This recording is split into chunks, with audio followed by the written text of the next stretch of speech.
Hi, it's time for Street Talk, your voice and your views on the issues in the news. Israel's parliament doesn't want to look at sexy outfits or jeans anymore. The Knesset introduced a strict dress code in response to an increased number of people turning up in casual clothes. The decree states that all visitors wearing unbecoming attire will be barred from entering the building, though it seems to be aimed at local media and parliamentary staff. Earlier this year, Prime Minister Ehud Olmert's office issued a similar dress code after a female journalist arrived at a news conference in a skin-bearing top. One Parliament staff member has already been stopped from entering the Knesset for showing up in jeans. Jim in Rhode Island in the US says comfortable clothing is sometimes necessary. Compared to, say, females in nations where Islamic dress codes are rigidly enforced, it seems to be a reasonable step. Although when a boring piece of legislation is being fought over all night, halter tops do make the evening move along. Zelina from Hamilton in New Zealand can't understand why the issue of dress code is even being considered. It shouldn't have been necessary. One would think that those in power would have learned how to dress appropriately. From Oregon in America, Rob also writes that the Israeli government should focus on more important issues than what people are wearing. Were Netanyahu or Perez showing too much leg?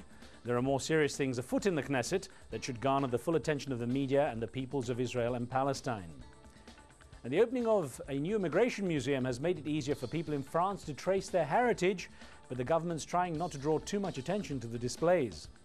They're in the National Center of the History of Immigration, a monumental building that used to house a tribute to colonization in the 1930s.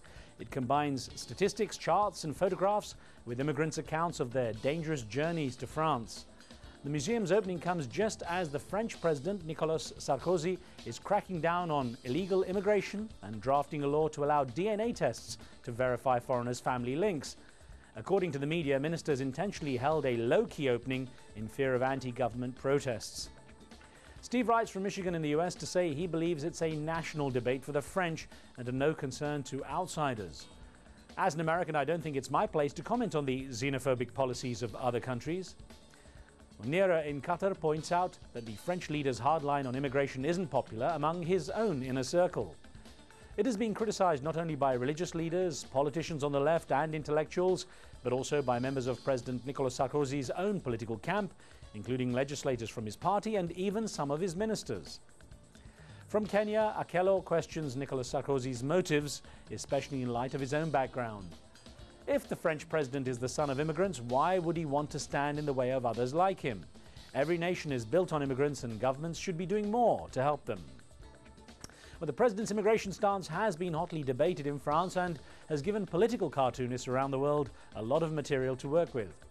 This sketch by Jordanian cartoonist Emad Hajjaj shows a cutting commentary on the new leader's policies and has Mr. Sarkozy pushing figures representing immigrants out of the French flag. Now, motorbike stunts have been around for a while, but it's still amazing to see how skilled people are on two wheels. For example, Julien Dupont, who makes it look so easy with his own angle on steep slopes. I don't read the newspapers because they all have ugly prints.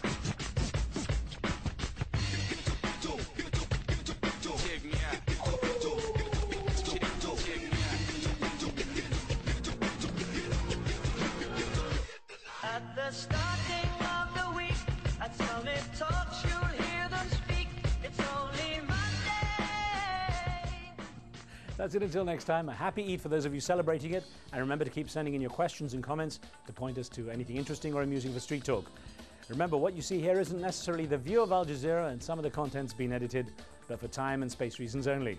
And that's the talk on the street.